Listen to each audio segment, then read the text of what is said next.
Sejam todos muito bem-vindos a mais um podcast Unifatel.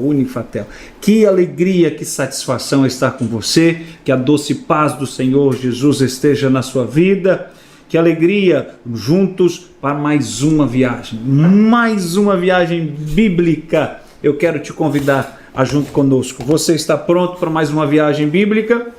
Você percebeu que nos demais outros podcasts nós viajamos pelo Pentateuco. Fomos da chamada de Abraão ao êxodo no Egito, da peregrinação do Sinai até as fronteiras e, por fim, a conquista de Canaã com Josué. Passamos pelos juízes, sim, passamos pelos juízes, esses que libertavam o Israel dos seus opressores. Passamos pela monarquia unida. Você lembra muito bem, Saul, Davi e Salomão. Também passamos pela monarquia dividida. E por fim, os cativeiros. Sim, falamos dos cativeiros assírio, babilônico, nos livros de Samuel, nos livros dos reis e de crônicas. Hoje vamos fazer uma jornada de volta a Sião. Se o livro do Êxodo, os hebreus fizeram a jornada do Egito para Canaã, no livro de Esdras, o livro que nós vamos trabalhar hoje, será da Babilônia para Canaã. Se no Êxodo o cativeiro durou 400 anos, na Babilônia durou 300 anos. Nós vamos falar sobre o livro do Esdras. Quem foi esse Esdras? Qual a sua importância no regresso dos judeus para Sião? Por que o livro do Esdras recebeu o nome de Esdras?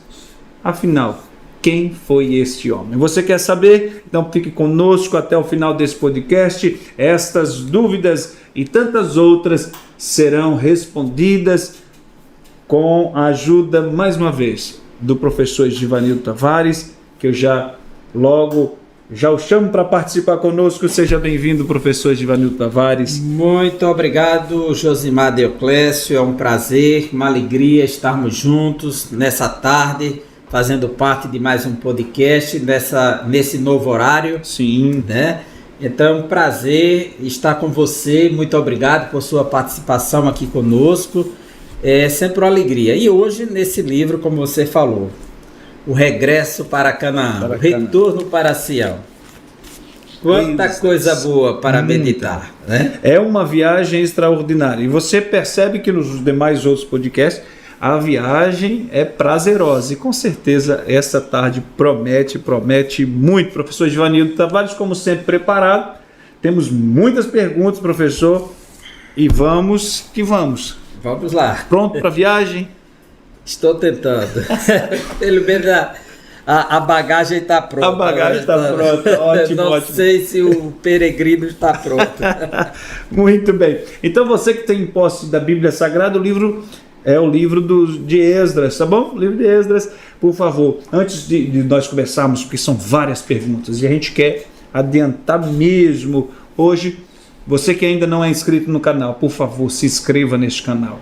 O professor Givanildo tem postado vários assuntos edificantes para a nossa vida e você não pode ficar de fora desta bênção, tá bom? Acione o sininho, compartilhe sempre os vídeos deste canal com alguém, porque de fato são conteúdos edificantes, tá bom? E aproveite agora, compartilhe já para os seus amigos e irmãos, para juntos fazermos esta viagem no livro de Esdras. Professor Givanildo Tavares, vamos às nossas perguntas. O livro se abre com uma ordem. Capítulo 1, nós temos uma ordem do rei Ciro dos persas para reconstruir o templo do Senhor em Jerusalém. Pergunto, qual a importância desta ordem? Josimar, é de uma importância tão extraordinária esse livro se abrir com esta afirmação. Nós podemos encontrar este mesmo mandamento de Ciro no livro das Crônicas, no final do livro. Sim. O final do livro das Crônicas, ele finaliza com este mesmo mandamento, quando diz assim, capítulo 36 de Crônicas, sim, 22 a 23. Porém, no primeiro ano de Ciro, rei da Pérsia, para que se cumprisse a palavra do Senhor pela boca de Jeremias, despertou o Senhor o espírito de Ciro, rei da Pérsia, o qual fez passar pregão por todo o seu reino, como também por escrito, Exato. dizendo: assim diz Ciro, rei da Pérsia: o Senhor Deus dos céus me deu todos os reinos da terra e me encarregou de lhe edificar uma casa em Jerusalém, Perfeito. que está em Judá. Quem há entre vós de todo o seu povo, Que o suba. Senhor, seu Deus, seja Que com suba. ele. Que suba. De todo o seu povo que seu Deus seja com ele e suba. A versão É a sua corrigida. versão. Eu tô adiantando. Então, Esdras se abre assim: no primeiro ano de Ciro, rei da Pérsia, para que se cumprisse a palavra do Senhor pela boca de Jeremias. A boca de Jeremias disse que o cativeiro duraria 70 anos. Que Deus levantaria Ciro para ser o libertador Sim. de Israel, está em Isaías. Correto. Né?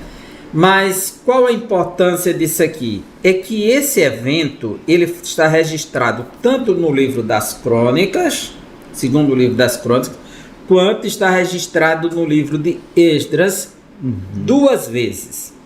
Está aqui no capítulo 1 e está também no capítulo de número 5, né? Capítulo 5. Que ele vai repetir versículo 13, quando diz assim: porém no primeiro ano de Ciro, rei da Babilônia, o rei Ciro deu ordem para que esta casa de Deus se reedificasse. Sim. Então, capítulo 6, aliás, 3 vezes, né? 6 e 3. No primeiro ano de Ciro, este baixou o seguinte decreto: a casa de Deus em Jerusalém se reedificará para lugar em que se ofereçam sacrifícios e seus fundamentos serão firmes, a sua altura 60 côvados e a sua largura de 60 côvados. Qual a importância desse decreto de Ciro? Primeiro, o fato de Ciro ser um sujeito histórico. Ok. Real.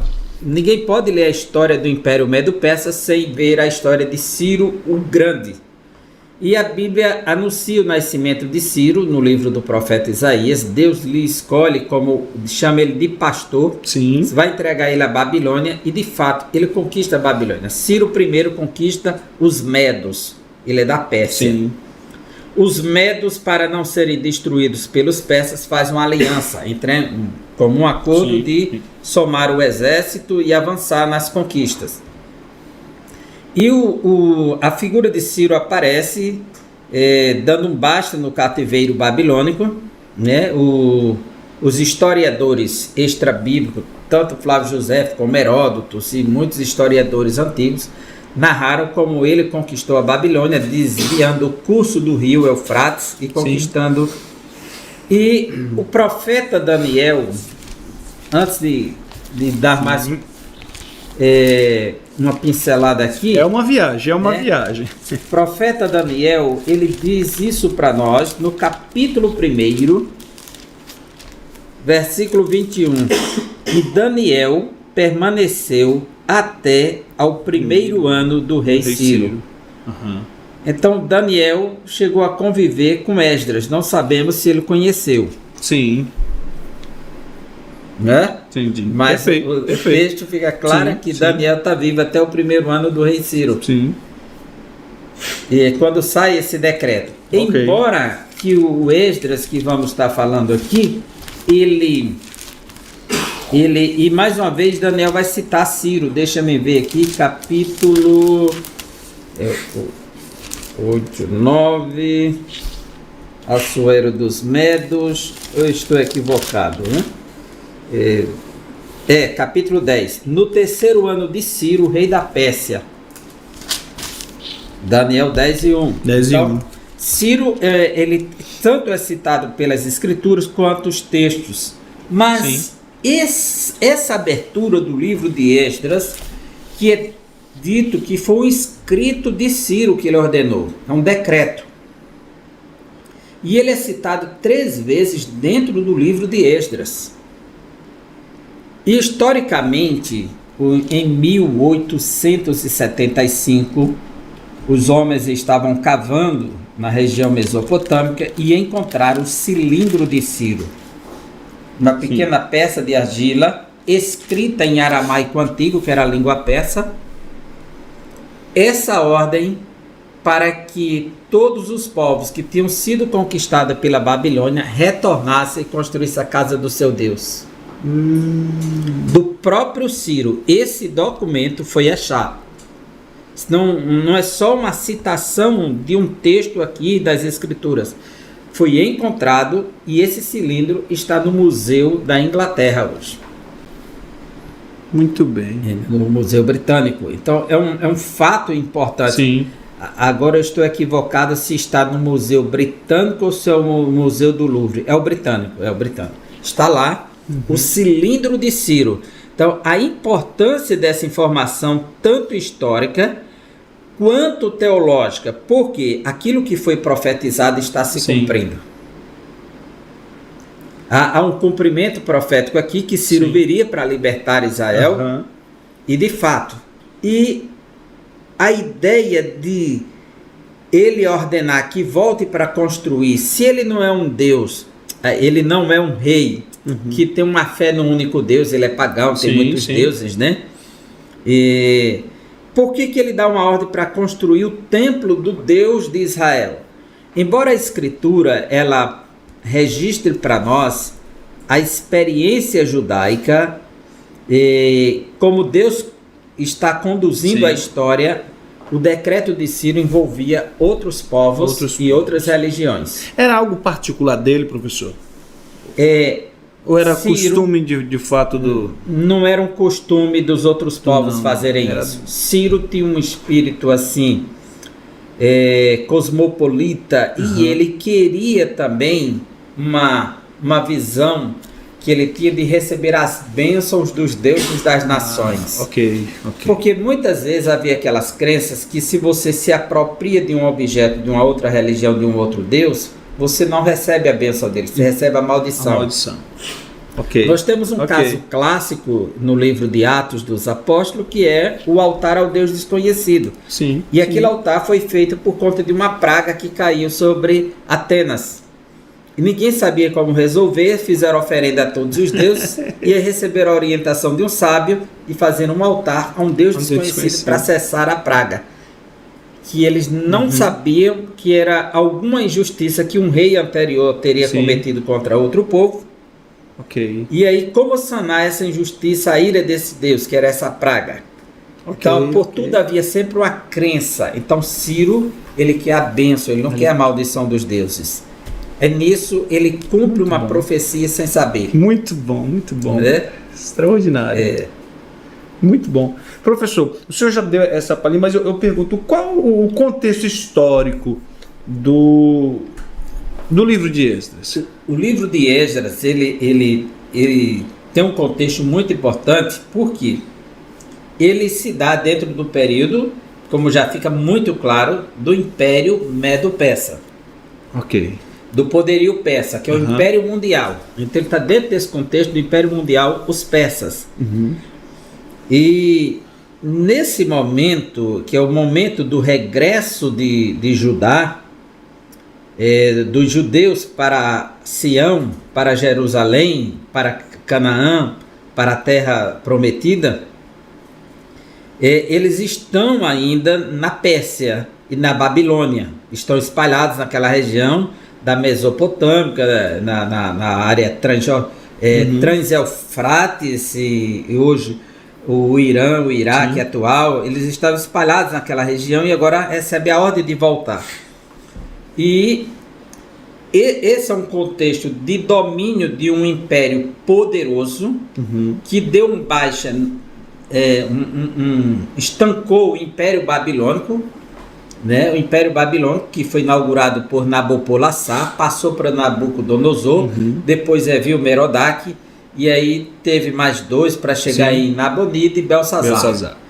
E é o último, né, desse governo aí, de Belsazar e Nabonido, que são os dois principais naqueles momentos. Mas Agora o Império Medo-Persa está nesse domínio, é nesse contexto universal. Por isso que o livro, no capítulo 4, ele nos dá referências, pelo menos, do período que o Império foi progredindo, surgiram, veja só, outros governantes, e o livro vai registrar. Então, esse livro ele não é registrado a partir do Império Medo-Persa, é de um período bem posterior dos acontecimentos, mas não tão distante, porque ele não entra em outro período. Ele vai citar pelo menos aqui 4 governos, veja só. Sim. Capítulo 4, versículo 5. Ok. E alugaram contra eles conselheiros para frustrarem o seu plano todos os dias de Ciro, rei da Pérsia, até o reinado de Dario, rei da Pérsia. Tem 2, né? Entendi. No reinado de Assuero, versículo 6, no princípio do seu reinado, escreveram uma acusação contra os habitantes de Judá e Jerusalém, que já é o período dos dias de Neemias. Assuero. Sim. Né? Na realidade, não é esse Assuero aqui, na realidade, é dos dias de Esther. Os dias de Esther, que estaria aqui, os dias de Esther. O livro de Esther estaria aqui, no meio desses, entre esse final do 5 e do 6, né? Início do 6. E nos dias de Ataxerxes, que são os dias de Neemias, escreveram. Então você tem aqui Ciro, Dario, Assuero, que é o Xerxes, e Ataxerxes. Percebe? Então esse livro ele cobre um vasto período do período Medo-Persa. Ok. Esse é o contexto. É o contexto histórico dele. Ok. Professor, quem liderou a primeira onda aí do retorno, né? Dos convidados aí a Jerusalém? Olha, esse retorno para Jerusalém do cativeiro babilônico, ele será liderado por um descendente de Judá, Zorobabel. Ou seja, ele é da casa de Davi. Deus, como sempre, atuando por meio da família de Davi. Perfeito. Agora, é interessante que essas duas tribos aqui, no contexto messiânico, elas estão bem próximas. A de Judá é indiscutível, porque Jesus é da tribo de Judá. Sim. Mas tem uma tribo que está sempre próxima. É a tribo de Levi. A tribo sacerdotal. Porque Jesus é rei e sacerdote. O livro de Hebreus faz questão de dizer que ele é o nosso sumo sacerdote. E ao mesmo tempo ele é o rei. Como o sacerdote ele oficializava no santuário, mas não tinha cadeira para ele, não podia sentar, então todo o serviço era em pé. Já o rei, ele vivia muito mais tempo sentado. Então, o livro de Hebreus diz que Jesus oficializa como sacerdote, sumo sacerdote, e assenta-se, que é a função de rei. Extraordinário. Então, o livro de Esdras nos mostra que essa condução se dá, Ciro ordena, e quem vai conduzir essa primeira leva será Zorobabel, um descendente da tribo de Judá, ou seja, da casa de Davi. E ele vai entrar na genealogia de Jesus, em Mateus capítulo 1. Porém, a outra figura que vai surgir aqui para dar apoio espiritual é o levita Esdras, da tribo de Levi. E é tão curioso que Deus escolhe um levita para profetizar o cativeiro, que é Jeremias, e Ezequiel, ambos de linhagem sacerdotal da Levi, para denunciar o pecado dos reis de Judá, da tribo de Judá.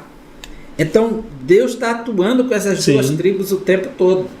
Davi é o único rei que se importa de ter um éfode perto dele para consultar o Senhor e andar como sacerdote por perto, porque ele é uma figura dessa pessoa de Jesus.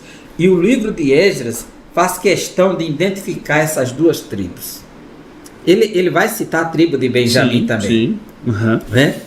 Mas ele está aí nesse contexto. Está no contexto. E essa leva começa com o Zorobabel. Perfeito. Professor, quem foi Esdras e qual foi o seu papel aí na história dos judeus? Esdras apareceu, quem foi ele? Esdras, ele não é citado na primeira parte do livro, já que o livro se divide em duas partes. Ele tem 10 capítulos. Sim. De 1 até o capítulo 6, ele fala do primeiro período persa. E do 7 ao 10, do segundo período persa. E nessa divisão, na primeira parte, ele faz questão de só focar no regresso de Zorobabel. Sim. E a luta para reconstruir o templo.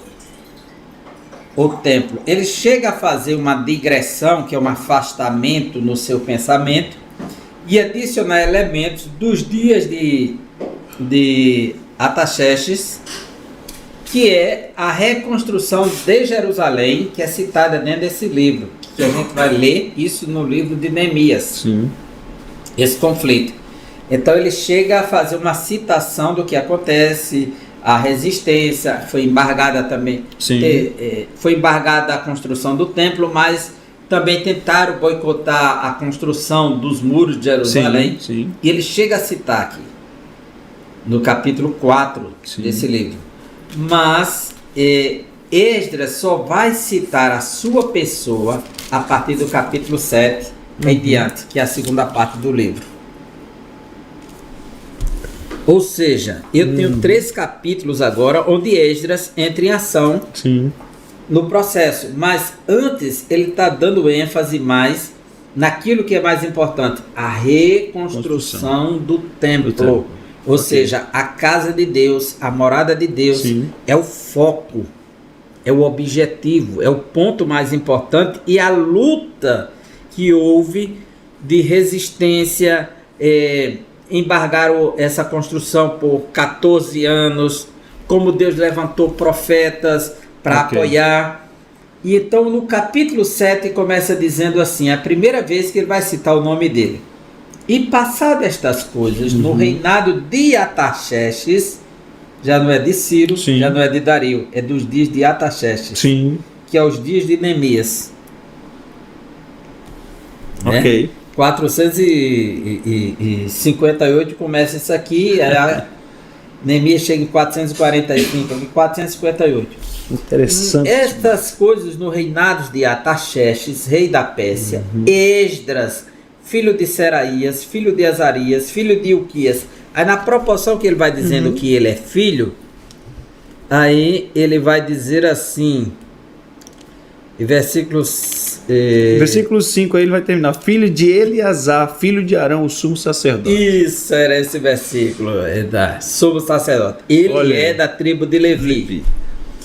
No versículo de número 6, diz, este Esdras subiu de Babilônia e era escriba hábil na lei de Moisés. Que significa? É que ele é uma pessoa de suma importância para um povo que voltou para reconstruir o aspecto físico do templo. Mas como administrar os rituais sem o conhecimento da Torá? Como administrar o culto, porque tudo estava prescrito, tinha que seguir as ordenanças. Então esse homem, ele é responsável por promover o avivamento da Torá no meio do povo de Judá. Professor, eu tinha uma pergunta, eu acredito que o senhor já respondeu. A pergunta que eu ia fazer logo após era, qual o objetivo dessa segunda onda, né, de retorno liderada por Esdras? Já seria essa resposta? Sim, essa segunda onda é justamente para complementar. Se a primeira é o investimento na construção física da casa de Deus, agora é a construção espiritual. Ok. E Esdras traz essa segunda leva com ele agora para fazer esse processo de restauração. E ele não sai da Babilônia, ele vai se acampar junto ao canal Ava, e ali ele vai em busca dos levitas, porque o foco dele é a restauração espiritual. E ele colocou no coração, como diz aqui o capítulo 7, que ele propôs no coração dele, versículo 10. Versículo 10. Por gentileza, leia para nós aí. Porque, eu vou ler na Arque, porque Esdras tinha preparado o seu coração para buscar a lei do Senhor e para cumprir, e para a cumprir, e para ensinar em Israel os seus estatutos e os seus direitos. Olha, então ele é um homem que ele se preparou para isso. Preparou o coração. Ele se preparou para isso. Perfeito. Agora, um fato importante é o fato dele ser escriba na lei do Senhor. Ele tem uma certa projeção social dentro da Babilônia. Uhum. E como sabemos disso? Ele tem acesso ao rei Artaxerxes. Neemias trabalha com Artaxerxes, é copeiro lá. Sim. Mas Esdras não diz isso aqui. Mas a Bíblia diz que ele procura o rei. Veja aqui, capítulo 7.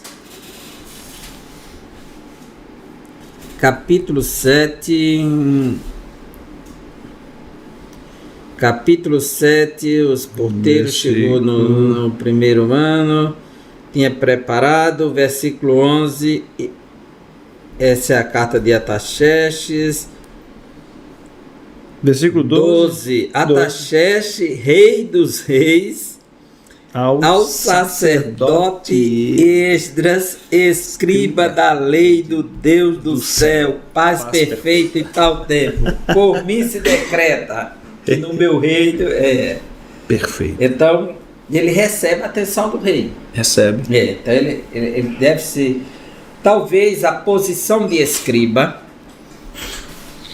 lhe dê essa projeção. Sim. Porque nem todos sabiam ler, nem todos sabiam escrever. Okay. Então ele podia estar contribuindo com outros textos além das escrituras lá na Pérsia. Esse serviço era muito importante. E os persas que eram peritos em registrar suas leis. E sempre mais de um idioma. Sim. As descobertas arqueológicas sobre os persas nos mostram que a maioria dos escritos dos persas era no mínimo 3 idiomas. Ok. Havia todo esse cuidado, né, dos persas. Professor, então nós temos aí Esdras vai retornar. O retorno, com certeza, seria um retorno difícil, perigoso. Aí eu pergunto, por que Esdras se negou a pedir segurança do rei para retornar para Jerusalém? Esse é um fato importante, o que revela a espiritualidade de Esdras, o temor dele ao Senhor, a confiança no Senhor. Ele chegou a falar com o rei, e o capítulo 8 nos mostra que é o momento de fazer o regresso, né? O capítulo 8. E é quando ele ficou com vergonha de pedir ao rei o seu apoio. Aqui no capítulo 8 nos mostra como ele disse que... Versículo 22. Isso. Versículo 21... nós podemos ver aqui, eu vou pegar esse capítulo 8 aqui, esses detalhes. Sim. Versículo 15. E ajuntei-os perto ao rio que vai a Ava. Isso aqui era um canal que tinha. E ficamos ali acampados 3 dias. Então atentei para o povo e para os sacerdotes, não achei ali nenhum dos filhos de Levi. Aí ele mandou buscar os sacerdotes. Ele não ia partir. E Deus estendeu sua boa mão. Ele está sempre reconhecendo... Sim. A gente vê a espiritualidade de Esdras, versículo 18. E trouxeram-nos segundo a boa mão de Deus sobre nós, um homem entendido. Aí ele está sempre reconhecendo. E versículo 21. Então apregoei ali um jejum junto ao rio Ava. Esse local é conhecido e reconhecido historicamente. Sim. Para nos humilharmos diante da face do nosso Deus, para lhe pedirmos caminho seguro para nós, para nossos filhos, para todos os nossos bens. Porque tive vergonha de pedir ao rei exército e cavaleiros para nos defenderem do inimigo pelo caminho. Porquanto tínhamos falado ao rei, dizendo, a mão do nosso Deus é sobre todos os que o buscam para o bem deles, mas o seu poder e a sua ira contra todos os que o deixam. Ok. Ele faz uma afirmação para o rei que Deus é o único que pode livrar, está com os seus e está contra aqueles que estão contra os seus. E agora, se ele disse, eu queria que o senhor liberasse um exército para nos acompanhar. Uma viagem de 5 meses. Essa viagem podia ser encurtada. Se ele fosse somente com jovens, sim, tudo montados ou camelos ou cavalos, sim, mas aqui envolvia anciãos, sim, crianças, animais de cargas. Então ela durou 5 meses, conforme o registro do livro, né? Quase 3.000 quilômetros. E ele disse que teve esse medo porque se ele disse que Deus era tudo isso, se ele pedisse, eu ia dizer, e o seu Deus fica onde? Mas a viagem era perigosa, havia diversos pontos de paradas, sim, e havia muitos ataques constantes no trajeto. Aí o 23 diz assim, nós, pois jejuamos e pedimos isto ao nosso Deus. E moveu-se pelas nossas orações. Que indica que o livro foi escrito depois do acontecimento, né? Sim, sim. Que Deus já moveu-se pelas nossas orações, né? Fica claro isso. E o versículo 31 e 32. E partimos do rio Ava no dia 12 do primeiro mês para irmos a Jerusalém. Dia 12 do primeiro mês. O primeiro mês é o mês de Abib. Abib é primavera.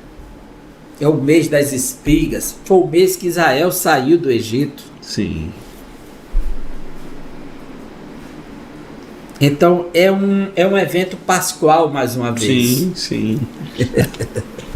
Muito bom, muito bom. É no mês de... Você veja aqui, né? No primeiro mês, para irmos a Jerusalém, e a mão do nosso Deus estava sobre nós, e livrou-nos da mão dos inimigos e dos que nos armavam ciladas pelo caminho, que era conhecido os ataques constantes. E chegamos a Jerusalém e repousamos ali 3 dias. Perfeito. Muito bom, muito bom. Professor, qual a importância da liderança religiosa no livro de Esdras? A importância dessa liderança religiosa é o que reflete esse avivamento espiritual que ele vai fazer. Pois Esdras, ele chega em Jerusalém e a Bíblia diz que ele coloca um púlpito, se coloca de pé, ele vai expor as Escrituras, e o que fica claro que quando ele chega lá, depois de 5 meses, já pega um grande... Já passou do período que ele está lá, né? Não é o período só que ele veio. Ele pega o período do inverno e quando começa a expor a palavra, há um choro muito grande, um quebrantamento das pessoas. Quando elas começam a ouvir qual é a vontade de Deus, o propósito de Deus na sua lei, eles começam a chorar. E eles vão me falar, olha, não é para vocês estarem chorando de tristeza, é de alegria. De alegria. É de alegria. É um momento muito especial para Israel. Sim. E isso é tão forte porque aqueles que desceram na frente, e quando aconteceu o cativeiro babilônico em 587, o cativeiro começou em 605, foi em três momentos, 3 levas, e levou tudo que produzia na terra, tudo, mas ficou um grupo simples espalhado. Sim. Eles queimaram Jerusalém um tempo, mas não queimaram todo o país. Sim. Você lembra que ficou um governador? Sim. Que ele foi morto, que é o Gedalias, né? Exatamente. Ele ficou lá, né? Ele foi morto não aceitaram o governador, Sim. assassinaram, e Jeremias com um grupo desceu para o Egito. E outra parte ficou espalhada pela região norte do país. Então, esse povo lá que ficou de minoria, sempre acontecia isso. Os assírios levaram o pessoal do Reino do Norte e depois mandaram colonizar com outro povo. Sim. E aí deu origem aos samaritanos. Então, desse povo que ficou, muitos se casaram com mulheres cananeias ali por falta de mulheres judias. Mas só que esses homens que haviam ficado, que se casaram, contraíram novos casamentos, eles eram da tribo de Levi. Então isso tinha um impacto muito grande sobre o templo ter sido reconstruído, a lei de Deus está com eles, mas o povo não está qualificado para o serviço. Meu Deus. Então aí Esdras, ele de fato vai cumprir um papel de suma importância para a trajetória do povo de Deus, como um povo que cumpre o povo do pacto, o povo da aliança, que precisa estar de acordo com a lei de Deus. Para que Deus opere no meio do seu povo, a gente vai ver isso. Santifica-me o povo que amanhã farei maravilhas. Santifica o povo que amanhã vou operar. Santifica o povo. Então, Deus quer um povo puro. E aí, Esdras, ele cumpre esse papel de restauração, de purificação para o povo. Essa liderança espiritual de Esdras, ela é sem precedentes para a história. Isso vai definir uma nova trajetória até o Messias. Uma nova trajetória até o Messias. Ok. Professor, eu ia fazer essa pergunta depois, mas já que o senhor tocou no assunto, eu já vou logo fazer essa pergunta. O senhor disse que houve esse casamento misto aí, né? Pergunto, o profeta Malaquias diz que Deus odeia o divórcio. Sim. Profeta Malaquias. Moisés prescreveu a carta, né, de divórcio. Jesus disse que Moisés escreveu essa carta por causa da dureza do coração dos homens. Paulo vai dizer que o homem só estaria livre para se casar novamente após a morte, né, do cônjuge. Mas Esdras mandou os homens se divorciarem. Como pode ser isso, professor? Divórcio coletivo e ordenado pelo sacerdote. Como pode isso? E Deus aprovou isso. Meu Deus. E agora? O que acontece aqui no livro de Esdras é interessante que, assim como diz que Deus odeia o divórcio, está claro, né? No contexto de Malaquias, nós vamos ter um estudo sobre Malaquias, podemos aprofundar sobre isso quando chegarmos lá. E Jesus dizer que Moisés só deu a carta de divórcio por conta da dureza do coração dos homens, ou seja, era uma proteção da violência doméstica. Mas agora nós temos um caso clássico aqui do livro de Esdras, tanto registrado em Esdras quanto em Neemias.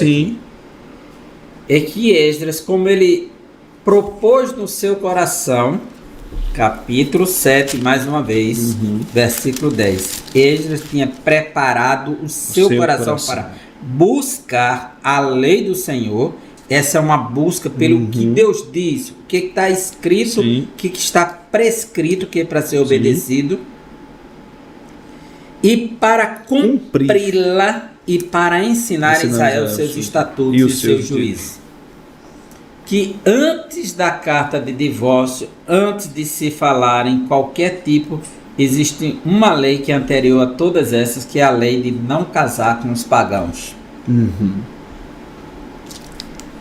Além de ter uma tradição que vem desde Abraão, não só dentro da tradição judaica, o casamento endogâmico.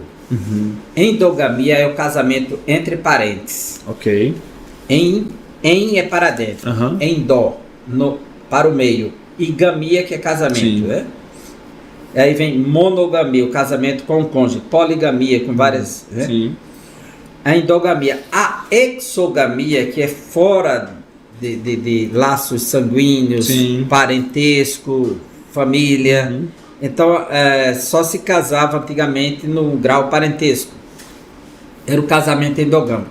Mas isso era uma tradição, não era mandamento. Agora veio o mandamento que não casasse os filhos, muito menos um levita com estrangeiro. Não podia. Não podia. Um levita não podia casar com uma mulher se ela tivesse perdido a virgindade, ele não deveria casar. Ele não deveria casar com a viúva. Ele não poderia casar com uma repudiada. O levita que ia servir no sacerdócio, no templo, para Deus. Isso indicando que a palavra santidade é separado, é consagrado totalmente para Deus. Então tem que ser do jeito de Deus, não do jeito dos homens. Então esse mandamento agora estava totalmente destruído com esses casamentos. Como é que você ia preservar a linhagem sacerdotal para cumprir os pré-requisitos exigidos de pureza, de separação para o serviço? Não dava. Não dava. Então, por conta desse mandamento anterior, Esdras disse: a única maneira de purificar os levitas para dar continuidade à linhagem sacerdotal de forma pura era separando desse casamento agora.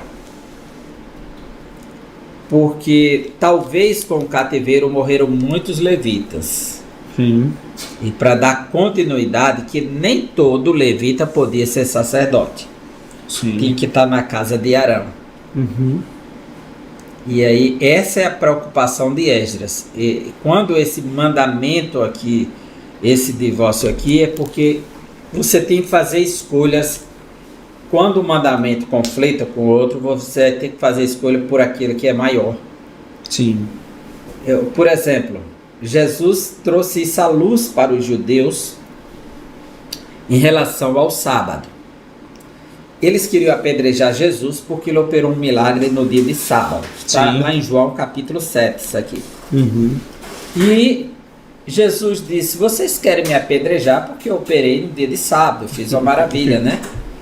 No entanto, a lei diz para guardar o sábado, não pode fazer nenhum serviço no sábado. Quando alguém nasce num dia de sexta-feira, se um menino nascesse na sexta, se ele é do sexo masculino, ele tinha que ser circuncidado no 8º dia. O 8º dia da semana ia cair no sábado. E a circuncisão tinha que ser no 8º dia, não no 9º nem no 7º. Era no 8º dia. Então, quando dava o 8º dia, caía no sábado. Então, o judeu, ele não podia trabalhar no dia de sábado. E a circuncisão era a cirurgia. Então, ele preferia circuncidar, que era o pacto. Sim. Símbolo do pacto. Nisso, ele trabalhava no sábado e descumpria. Sim. Mas não era apedrejado até a morte por descumprir o sábado, por ter circuncidado alguém. Entendi. Porque eles olhavam que esse mandamento era maior, que era o do pacto. Entendi. Sim. E aí tem essa questão também aqui em Esdras. O casamento do levita não podia. Então, se divórcio também não é ideal, mas aqui tem que acontecer para purificar os levitas. Ok. Esse é o princípio do mandamento maior que equivaleu. Princípio do mandamento maior. Ok. Professor, como o livro de Esdras se relaciona com os outros livros da Bíblia? A relação do livro de Esdras com outros livros da Bíblia fica claro por seu conteúdo. Primeiro, histórico. Você não pode ler Esdras sem Neemias. Você não pode ler Esdras sem ler Ageu, sem ler Zacarias. Porque eles são citados dentro do próprio livro de Esdras. Eles profetizam nesse... Você pode ver aqui no capítulo 5, né? Capítulo 5. E os profetas Ageu e Zacarias, filhos de Ido, profetizaram aos judeus. que estava em Judá e em Jerusalém, em nome do Deus de Israel, lhes profetizaram. Então, esse livro tem uma relação histórica com Ageu, com Zacarias, com Neemias. Inclusive, esses dois livros eram tratados como um livro só, Esdras e Neemias, por muito tempo. Sim. Né? Era primeiro Esdras e segundo Esdras. Sim. Então, Jerônimo, na Vulgata Latina, foi quem separou e deu o nome Esdras e Neemias para cada um deles, na Vulgata Latina, no IV século. Mas ele tem uma relação, e com os demais livros, o livro de Esdras, ele está repetindo aquela teologia da saída do cativeiro para a terra prometida. Assim como Moisés conduz o povo para a terra prometida, Moisés é levita. Sim. Né? Então, você vai ter aqui também um Zorobabel representando um Josué da conquista. Sim. Você tem um Esdras representando Moisés, que é o profeta, e é aquele que traz a lei para o povo. E você vê que ele parte no mês da Páscoa. Sim. Também o povo saiu no período da Páscoa. Tem toda essa relação de redenção, de resgate, desse retorno. Se o povo passa 400 anos aqui no Egito, que ele passa 70 anos na Babilônia. São 70 anos do cativeiro babilônico e eles fazem o regresso agora. Então tem toda uma relação do ponto de vista teológico, do ponto de vista histórico e do ponto de vista literário. É um livro que ele faz a ponte entre os demais livros, porque você termina o livro de Crônicas com o mandamento de Ciro, mas a execução desse mandamento só fica clara em Esdras. Como ele faz a continuidade para você sequenciar a história. Né? É um livro que preenche diversas lacunas. Perfeito. Professor, nós já estamos com... Deixe-me ver o tempo. Quantos nós temos já? 47 minutos de podcast. Sim. Eu tenho ainda mais uma pergunta. Sim. Talvez eu tinha duas perguntas. Eu estou querendo achar aqui uma referência para mim fazer essa pergunta, mas antes de eu encontrar aqui, professor, qual a mensagem central do livro de Esdras? A mensagem central do livro de Esdras é que a soberania de Deus sobre o seu povo do pacto, ela se revela aqui. A soberania de Deus e a relação pactual. Esse é um tema que domina toda a Escritura, o povo do pacto. Por quê? Essa soberania, por que o termo soberania? Porque ela envolve um pequeno povo, que é Judá, que é Israel, dentro do universo do Império Mundial. Deus está mobilizando o Império Medo-Persa para conduzir aquele pequeno povo de volta. E essa relação de um pequeno povo que está reconstruindo a vida, ela vai se dando no meio de embates locais, mas que envolve a autorização do Império. Sim. Vão apelar para Dario, vão apelar para Artaxerxes, vão apelar para o documento que Ciro deixou. Então a gente vê que Deus vai operando por meio desse processo aqui, mas dando a vitória ao seu povo. Pelo fato de ser povo de Deus, que está dentro de um contexto de um governo político mundial, mas esse governo está debaixo do controle do Senhor. E Deus vai agir em todas as coisas para o bem do seu povo. E no final, tudo que o povo de Deus, que está cumprindo a sua vontade, que está procurando realizar o desejo de Deus, os preceitos de Deus, Deus opera para o bem deles. A boa mão de Deus, como o termo de Esdras sempre usou. A boa mão de Deus é o que conduz todo o processo. E interessante é que, deixa-me ver se eu encontro aqui,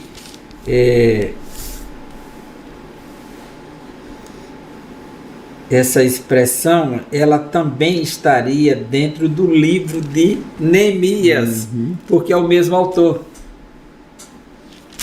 Tudo indica que Esdras é o autor de Neemias. Ele usa a boa mão de Deus lá em Neemias. Sim, também, perfeito. Mas, aqui no capítulo 9 do livro de Esdras, veja isso aqui.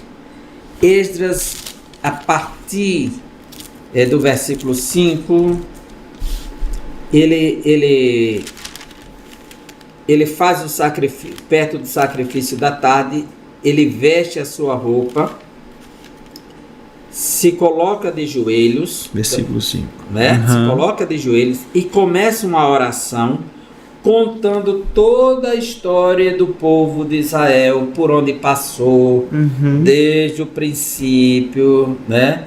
E ele começa com uma oração de confissão, uma oração de confissão, e como Deus trouxe ao lugar, ao templo, como foi destruído, como o povo foi para o cativeiro. E nessa oração dele aqui, ele vai confessando a culpa, sabe? Ele vai confessando a culpa. E quando chega no final da oração, veja só, versículo 14 e 15. Tornaremos, pois, agora a violar os teus mandamentos, ele está dizendo a Deus, e aparentar-nos com os povos destas abominações? Porque se você voltar no versículo 12, diz: agora, pois, vossas filhas não dareis a seus filhos, e as suas filhas não tomareis para vossos filhos. Quer dizer, o casamento com as nações pagãs. Aí agora ele diz isso aqui, que é uma quebra de mandamento. Não te indignarias tu assim contra nós, até de todo nos consumir? Ou seja, você voltou para a terra, mas está debaixo da ira de Deus, que você está descumprindo um mandamento muito importante exigido por Deus na Torá. Até que não ficasse remanescente nem quem escapasse. Quer dizer, o grupo já é pequeno e Deus vai eliminar tudo, né? Ah, Senhor Deus de Israel, justo és, pois ficamos qual um remanescente que escapou. Ele está reconhecendo que a graça de Deus se revelou sobre eles. Como hoje se vê, e eis que estamos diante de ti, na nossa culpa, porque ninguém há que possa estar na tua presença por causa disto. Como é que vamos nos aproximar de ti por causa disto, desse pecado? Então, e enquanto Esdras orava, capítulo 10, e fazia confissão, chorando e prostrando-se diante da casa de Deus, ajuntou-se a ele de Israel uma grande congregação de homens e mulheres e crianças, pois o povo chorava com grande choro. Aqui a gente vê que Deus está mobilizando, está operando por conta do clamor desse homem, a sua espiritualidade, o seu temor e o seu reconhecimento do seu Deus. Então esse livro ele traz uma grande mensagem para nós, para todos os tempos, para todas as épocas, para a igreja. Para Israel físico, étnico, para o Israel espiritual. A mensagem é que Deus nos quer no centro da sua vontade, cumprindo a sua palavra. Não é apenas estar fisicamente no lugar, porque Israel voltou para a terra de Canaã, mas está fora do contexto de Deus, dos mandamentos de Deus. Deus chamou Moisés, disse: Moisés, você vai tirar o povo. E Moisés disse: eu não sei falar. Aí Deus disse: quem fez a boca do mudo, Moisés? Aí Moisés: eu sou pesado de língua. Deus disse: Moisés, coloca essa tua mão no seio. Ele colocou, quando tirou, estava leprosa, para Deus mostrar que ele é que fere, é ele que sara. Coloca de novo, estava branca como a pele de uma criança, e pura como a pele de uma criança. Moisés, pega o teu cajado e lança no chão. Quando ele lançou, virou uma serpente perigosa. Ele pega por trás. Quando ele pegou, ela virou o cajado novamente. Deus disse, eu vou fazer sinais. Se eles não crerem no primeiro, vão crer no último, que foi a morte dos primogênitos. Sim. E fez. Eu estarei com você. Vou trazer seu irmão Arão. Ele vai ser profeta no seu lugar. Você vai me representar. Você vai será ser como Deus. Aí Moisés albardou o jumento, preparou, selou, colocou a família em cima e partiu para o Egito. Moisés parou para descansar no estalagem e lá vem Deus matar Moisés. Quase que morre. Peraí, mas Deus não disse que estaria com Moisés, que ele era o escolhido, que ia fazer os sinais, e agora o próprio Deus encontra Moisés no estalagem e quer matá-lo? E tenta matar ele, meu Deus. Pera, o que dá? Que contradição é essa agora? Conflito. Moisés estava quebrando um pacto de Deus, que Deus fez com Abraão para ser cumprido entre todas as gerações, o pacto da circuncisão. Ele não tinha circuncidado seus filhos dentro de casa quando nasceram. Então Moisés não teve esse cuidado de colocar os filhos dele dentro do pacto do Senhor. E Deus estava exigindo de Moisés. Sim. E ele entendeu e disse para a mulher dele que ele não tinha condição de fazer aquilo de tão grave que ele foi ferido por Deus. E a esposa pegou uma pedra cortante, um sílex na época, que usava como faca, e circuncidou as crianças. E foi muito sangue, muito choro. E ela jogou a pedra junto dele, seu marido sanguinário, fazendo as crianças sofrer, né? E aí Deus se afastou e não quis mais matar Moisés. Não é ser chamado, ser escolhido, ter promessas, é se estar de fato de acordo com os mandamentos de Deus, a aliança, o pacto. E aqui o livro de Esdras deixa claro, não é o fato de estar na terra, não é porque é remanescente, Deus vai destruir tudo se não entrar no acordo dos mandamentos. E Esdras, ele entra num pranto. Sim. E aí, o capítulo 10, versículo 3, você lê para nós, por favor. 10 e o 3.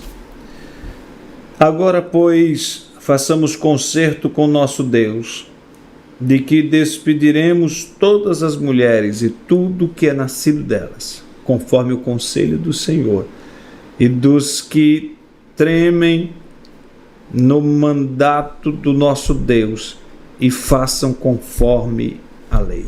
Conforme a lei. Então eles decidiram cumprir a lei. Então eles gritam para Esdras: levanta-te, pois porque te pertence este negócio, e nós seremos contigo. Esforça-te e age. Para quê? Cumprir a lei do Senhor. Cumprir a lei do Senhor. Nós vamos estar com você desse projeto de renovação, de revitalização. É um grande avivamento que Deus começa a derramar aqui por conta dessa atitude de Esdras em querer cumprir os mandamentos do Senhor. Muito bem. Então cabe a nós o que está escrito, né?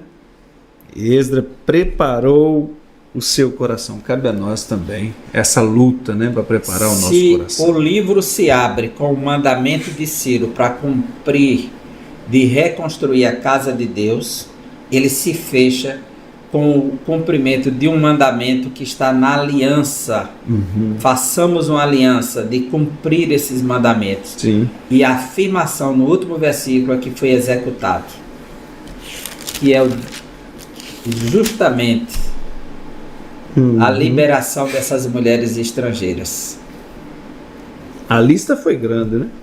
Mas o último versículo ele se fecha dizendo como? Todos esses, a lista, né? A lista era grande. Todos esses tinham tomado mulheres estranhas, e alguns deles tinham mulheres de quem alcançaram filhos. Todos eles despediram as mulheres. Então a lista é confirmando que eles tinham feito, mas agora eles renovaram o pacto do Senhor. Muito. É esse mandamento que fica para nós. Sim. Muito bem, muito bem. Que Deus nos ajude a estar com o coração preparado para entender a palavra de Deus e viver a palavra de Deus, cumprir a palavra de Deus e ainda ensinar. Deus nos ajude. Que viagem boa, que viagem boa. Professor Edivanildo Tavares, que alegria é viajar na Bíblia. Que alegria, que satisfação, que satisfação. Nós vamos ter uma próxima viagem, é o livro de Neemias. É uma outra viagem extraordinária, hein? Ou o segundo Esdras, a viagem não terminou, né? Não terminou. A gente vai dar uma pausa nessa viagem, vamos retornar para continuar. É que você faz Zorobabel, Esdras, Neemias. Então nós vamos dar uma pausa nessa viagem. Então você já está intimado a permanecer conosco no nosso próximo podcast, tá bom? Vamos continuar a nossa viagem bíblica. Vai ser no livro de Neemias. Professor Edivanildo Tavares, mais uma vez, muitíssimo agradecido por este momento que o Senhor se propõe a estar nos trazendo palavras de sabedoria, ensinamentos, tirando dúvidas que surgem. Muitíssimo obrigado. Suas considerações finais. Mais uma vez agradeço ao Senhor por sua bondade e graça para conosco, né? Por estarmos juntos, por sua vida. Muito obrigado pela parceria. E você que esteve conosco até agora, né? Nessa tarde. E esperamos que você tenha sido edificado e que tenha sido despertado para ler esse livro, buscar e perceber que o nosso objetivo é mostrar que a palavra do Senhor ela está como um farol para nós, para iluminar os nossos caminhos, para que não venhamos assim bater contra as pedras com o nosso barco, né? E aí o barco furado ele não chega em lugar nenhum, mas o farol ele orienta no meio da escuridão. E a palavra é esse farol. Então que Deus abençoe você, sua família. Muito obrigado a todos e até o próximo podcast, se Deus assim nos permitir, daqui a 15 dias. Muito bem. Professor Edivanildo, muito obrigado. E você também, muito obrigado. Deus abençoe. E até o próximo podcast Unifatel. No nome de Jesus.